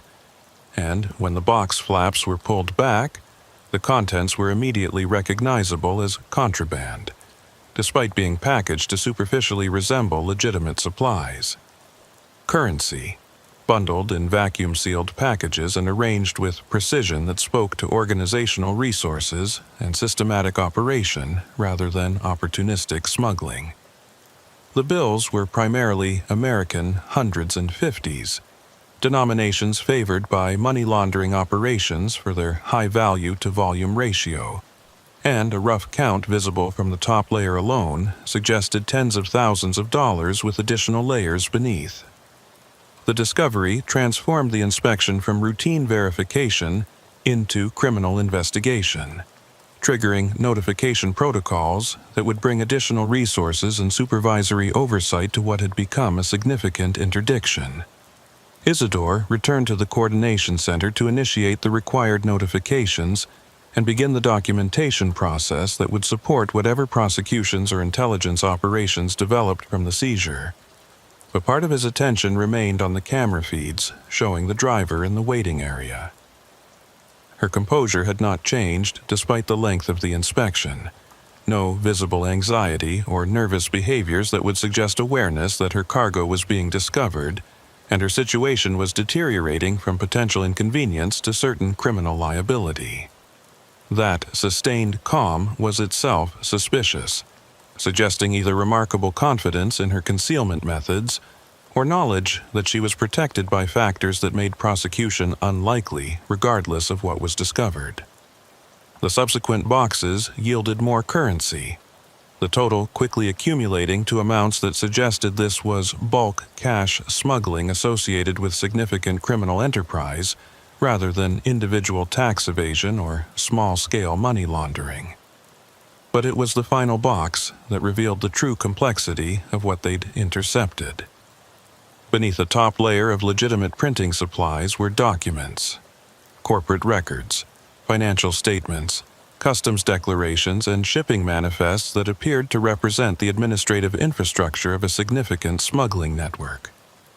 The documents were organized with professional precision, suggesting they were either evidence being transported to secure storage or operational materials being moved to a new location, and their contents would require forensic accounting and intelligence analysis to fully understand but clearly represented information with implications far beyond the immediate currency seizure. Isidore photographed sample documents and initiated secure transmission to the CBSA Intelligence Directorate in Ottawa, knowing that analysts there would need to begin immediate assessment of whether the seized materials connected to ongoing investigations or revealed new networks requiring operational response. The driver was formally arrested and transferred to RCMP custody for processing, her sustained composure finally cracking slightly as handcuffs were applied, and she was read her rights, though even then her reaction was more resignation than surprise, as though she'd understood from the beginning that this outcome was possible and had simply been hoping to avoid it rather than believing she could. Her first request after being advised of her right to counsel was not for a lawyer, but to make a phone call, a request that was documented but denied pending initial processing, and the urgency with which she made that request suggested she needed to notify someone about the seizure. perhaps to trigger whatever protocols the organization had established for damage control when operations were compromised. The vehicle was impounded for detailed forensic examination that would search for additional concealment compartments or trace evidence that might provide leads to the network's operational methods and personnel. The currency was counted and documented under dual-officer protocols designed to prevent theft or tampering, the final total exceeding $200,000 and representing one of the larger seizures at Lacole in recent years. The documents were secured for analysis, their potential intelligence value possibly exceeding the significance of the currency itself if they proved to contain information about network structure or operational methods. And throughout the process, Isidore maintained the documentation that would form the foundation of whatever prosecutions or investigations followed, understanding that gaps or errors in his record-keeping could undermine months or years of subsequent work. Around 4 a.m, as the immediate processing was concluding and the adrenaline was fading into the kind of exhausted satisfaction that came from successful interdiction, Tamsin Beaudry arrived at the port. Her presence was not surprising given that the seized cargo was associated with her brokerage firm, but the timing of her arrival, well before business hours and without having been notified by CBSA, suggested she'd been alerted through other channels and considered the situation urgent enough to warrant immediate response. She presented herself at the commercial processing office with the kind of professional courtesy that barely concealed anger or anxiety, requesting information about the seizure and the status of her client with the precision of someone who understood exactly what questions to ask and how to frame them to maximize the information she could obtain while revealing minimum about her own knowledge or involvement. Isidore observed the interaction through camera feeds as the shift supervisor provided the minimal information that protocol required, noting Tamsin's reactions and the careful way she processed each piece of information as though calculating implications and determining responses. She was professional and controlled, making no admissions and no statements that could be construed as obstruction, but her focus on specific details of the seizure suggested she understood its significance beyond the immediate financial loss.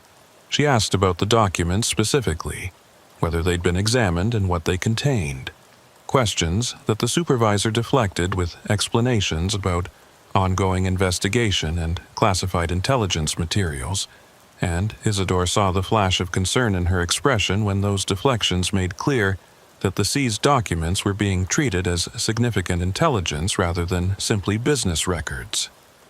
The briefing documents that Isidore had reviewed during his training had covered the operational methods of corrupt customs brokers, explaining how they could facilitate smuggling through their privileged access to systems and their detailed knowledge of inspection protocols and enforcement patterns. A broker with sufficient experience and lack of scruples could time crossings to exploit shift changes or staffing gaps, could structure cargo and documentation to minimize inspection probability, could maintain relationships with compromised officials who would provide advance warning of enforcement activities or simply look the other way at critical moments. Tamsin Beaudry had never been charged with such facilitation, had maintained her license and professional standing despite appearing in intelligence reports with concerning frequency, and watching her now, Isidore understood why prosecution had proven difficult. She was careful and controlled, revealing nothing through word or demeanor that couldn't be explained as legitimate professional concern, and whatever knowledge or involvement she had in the smuggling operation would be insulated behind layers of deniability that would require extended investigation to penetrate. She left after obtaining what minimal information was available, promising to provide additional documentation about the cargo and her client once she'd returned to her office and accessed her records, promises that sounded cooperative but would likely produce carefully sanitized materials that raised more questions than they answered. Isidore made detailed notes of the interaction for inclusion in the intelligence file, understanding that seemingly innocuous details might prove significant when analyzed in connection with other information about the network's operations. The timing of her arrival, the specific questions she'd asked, The concerns she'd revealed despite her professional control all potentially provided insights into how the network functioned and what aspects of the seizure represented the greatest threat to its continued operation. The driver, when interviewed after initial processing, provided minimal information beyond confirming her identity and acknowledging that she'd been hired to transport the cargo from New York to Montreal.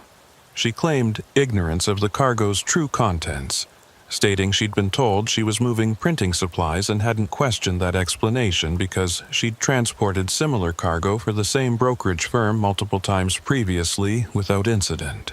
It was a plausible defense that would be difficult to disprove without evidence of her specific knowledge, and her lawyer, who arrived with remarkable speed suggesting he'd been on standby for exactly this contingency, immediately advised her to provide no additional information pending review of the evidence against her. The interview concluded with more questions than answers. The driver's role in the network unclear beyond her function as courier, and whether she was a knowing participant or an unwittingly exploited employee remained an open question that would require investigation to resolve. The documents seized from the vehicle were analyzed over the following days by intelligence specialists who found within them evidence of a sophisticated operation that had been moving currency and possibly other contraband through the Lacolle crossing and others across Quebec and Ontario for what appeared to be years. The financial records suggested monthly currency flows in the millions of dollars, amounts that indicated significant criminal enterprise rather than simple tax evasion or regulatory avoidance. The shipping manifests revealed patterns of structured smuggling that used legitimate commercial cargo as cover, exploiting the volume of cross-border trade to conceal illegal movements within the statistical noise of normal commerce. And, perhaps most significantly, the organizational documents revealed connections between the brokerage firm and other entities that collectively formed a network with reach across multiple jurisdictions and economic sectors. The investigation that developed from the seizure eventually involved multiple agencies and jurisdictions, expanding far beyond the initial interdiction to examine the network's full scope and identify all participants from leadership to facilitators to unwitting tools. Some of those investigated were arrested and charged, facing prosecutions that would take years to resolve through courts that moved with deliberate slowness, that frustrated investigators who understood that delayed justice was often denied justice. Others remained beyond reach, insulated by careful operational security or jurisdictional limitations, or simply because the evidence against them, while suggestive, never reached the threshold required for criminal prosecution. The network itself proved resilient, adapting to the interdiction by shifting routes and methods and recruiting new facilitators to replace those who'd been compromised, demonstrating the kind of organizational flexibility that made permanent disruption nearly impossible without addressing the underlying economic incentives that sustained such operations. Tamsin Beaudry was interviewed multiple times by investigators seeking to understand her role in the network. Interviews that produced carefully worded statements acknowledging professional relationships with the driver and the entities behind the seized cargo, but denying any knowledge of criminal activity or participation in smuggling operations.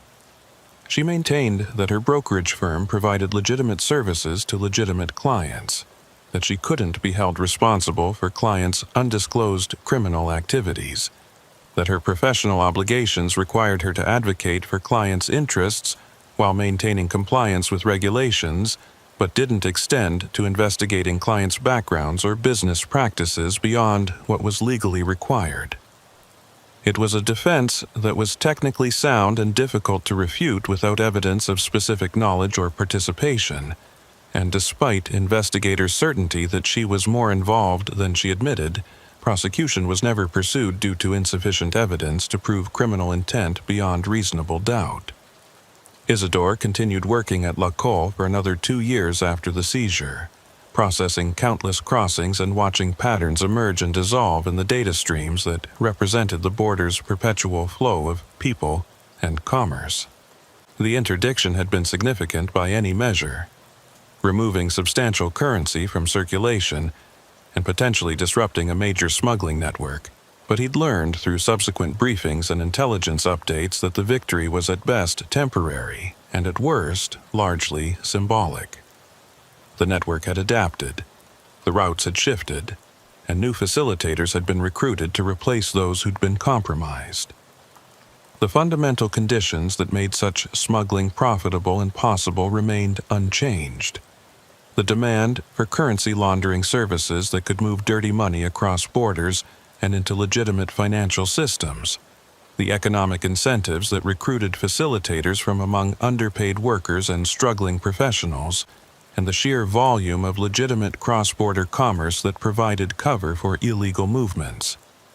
He thought often about that night, about the pattern recognition software's flags that had initiated the chain of events leading to the seizure, about Fenwick's experienced assessment that had confirmed the initial suspicion warranted secondary inspection, about his own decision to escalate the inspection based on accumulated marginal indicators that individually meant little but collectively suggested something significant. Any of those decision points could have gone differently. The flags could have been dismissed as false positives. The inspection could have been cursory rather than thorough, and the vehicle would have crossed with its contraband intact, and the network would have continued operations without disruption. The randomness of interdiction success troubled him more than he wanted to admit. The understanding that effective border security relied not just on systems and training, but on countless judgment calls made by tired officers processing endless streams of vehicles and cargo, any one of which might be the critical intervention or the missed opportunity that let something significant slip through. The documents he'd reviewed during the investigation revealed operational details that had transformed his understanding of how smuggling networks functioned in practice versus the theoretical models presented in training. The networks weren't monolithic organizations with clear hierarchies and centralized control.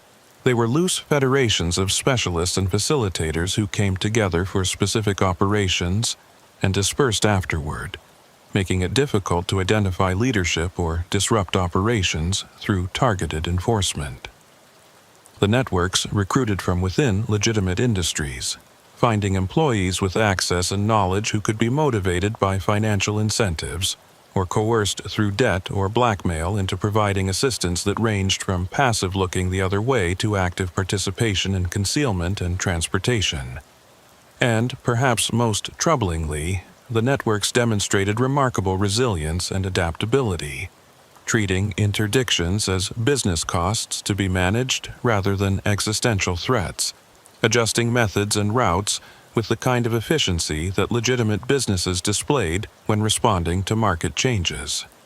Fenwick retired 6 months after the seizure, his 15 years of service culminating in a commendation for the interdiction, but also a weariness that suggested he'd seen enough and processed enough crossings to last a lifetime. Isidore attended the retirement ceremony and listened to speeches celebrating Fenwick's career and contributions. But afterward, during informal conversation over coffee, the retiring officer had shared perspectives that hadn't made it into official remarks. He'd talked about the futility he felt despite the successes, the understanding that every seizure was just a temporary interruption in flows that would resume through other channels, that the networks they were fighting had resources and motivation that far exceeded the capacity of border services to permanently disrupt them.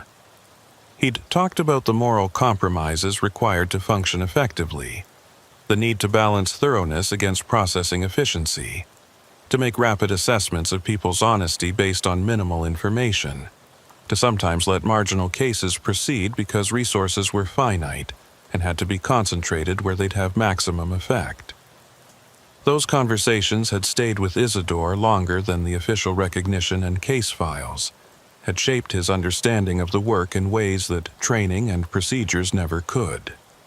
He'd entered border services with idealistic notions about protecting sovereignty and preventing crime, but experience had revealed a more complex reality where success was measured not in absolute terms, but in marginal improvements, where victories were temporary and defeats were often invisible, and where the best that could be hoped for was to make smuggling slightly more difficult and slightly less profitable while accepting that it would never be eliminated as long as the economic conditions that sustained it remained unchanged. He'd also learned about the personal costs of the work, the psychological toll of constant vigilance and suspicion, of training yourself to see potential deception in every interaction and concealment in every cargo load.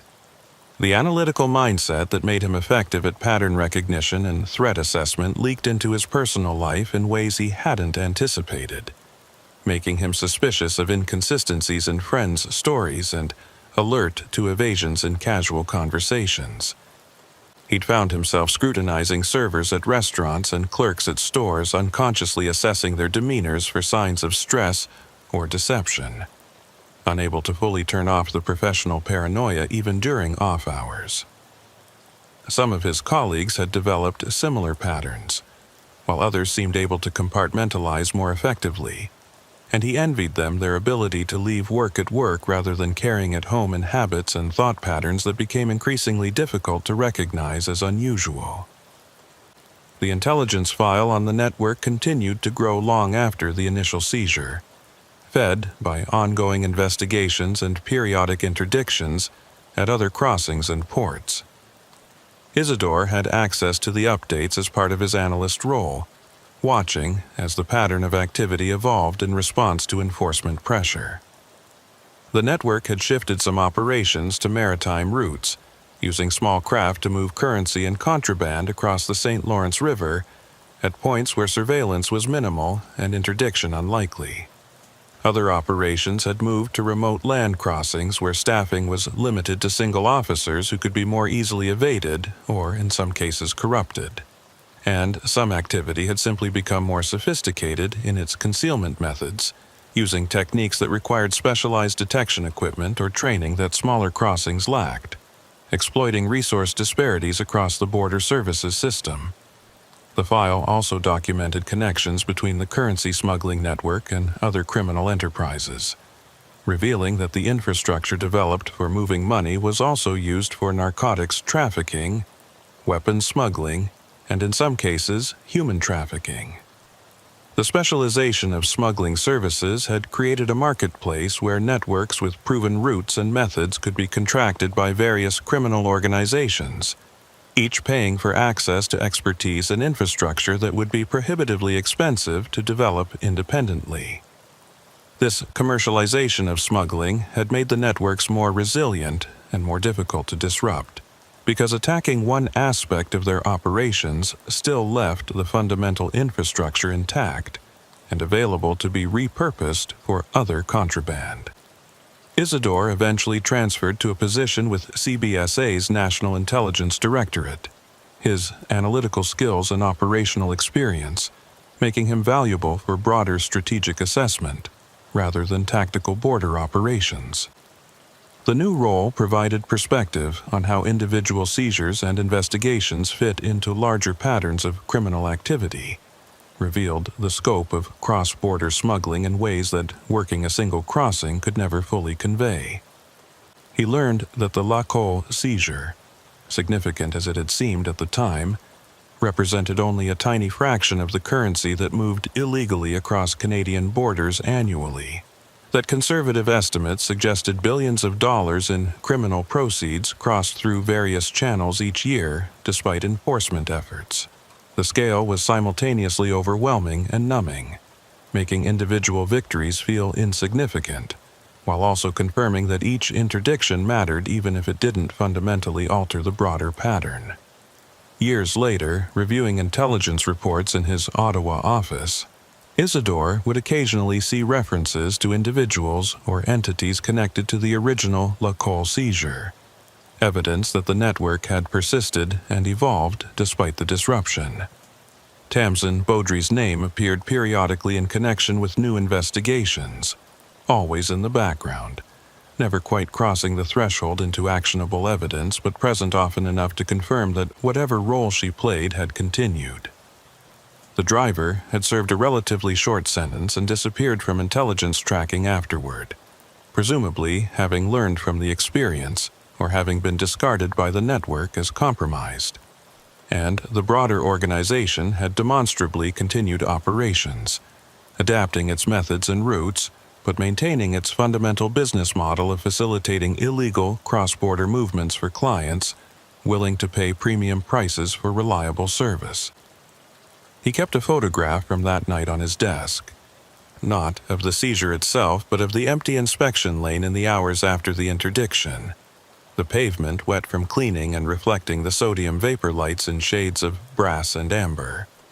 It served as a reminder of something he couldn't quite articulate, perhaps the randomness of success, or the persistence required to maintain vigilance during endless routine operations, punctuated by occasional moments of significance. Colleagues who saw it sometimes asked about its significance, and he'd offer vague explanations about memorable cases without revealing the deeper associations it held for him. The understanding that border security was ultimately a game of probabilities and patterns, that the best that could be hoped for was to slightly shift the odds in favor of interdiction, while accepting that most contraband would successfully cross simply because the volume was too great and the resources too limited to catch everything. The training programs he helped develop for new intelligence analysts incorporated lessons from the Lacole case, using it as an example of how seemingly marginal indicators could combine to reveal significant smuggling operations when assessed by officers with sufficient experience and pattern recognition skills. He emphasized the importance of trusting analytical tools while not being enslaved by them, understanding that algorithms could identify patterns, but human judgment was required to determine which patterns warranted intervention. He stressed the need for patience and thoroughness during inspections, explaining how sophisticated concealment relied on inspectors' time pressure and fatigue to escape detection. And he tried to convey the psychological complexity of the work, the need to maintain suspicion without becoming cynically paranoid, to recognize potential deception without assuming everyone was dishonest. But he never quite managed to convey what that night had taught him about the nature of border security work, the fundamental tension between the illusion of control that official procedures and systems created and the reality of how porous borders actually were, despite best efforts at enforcement. He never found the words to explain how it felt to know that the seizure he'd helped facilitate, significant and commendable as it was, had probably been replaced by the network within days or weeks, that the same routes and methods were likely still being used with minor modifications to account for increased awareness. And he never successfully articulated the strange combination of pride and futility that came from knowing you'd done your job well, while understanding that the job itself was ultimately a holding action against forces too large and motivated to be permanently defeated.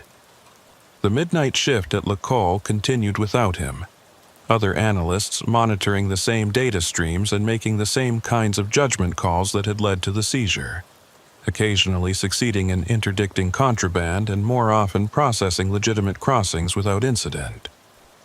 Fenwick's replacement in Lane 4 proved to be similarly skilled, developing over time the same kind of practiced instincts that made effective border officers invaluable but impossible to fully systematize or replicate through training alone.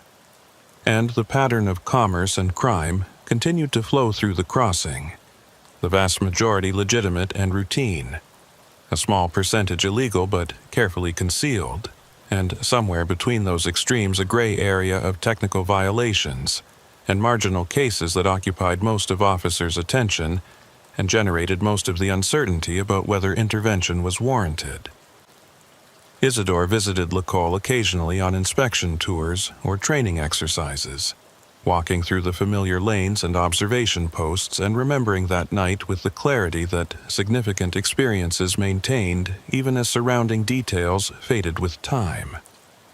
The crossing had been upgraded since his tenure, new systems and equipment installed to improve detection capabilities and processing efficiency, but the fundamental work remained unchanged.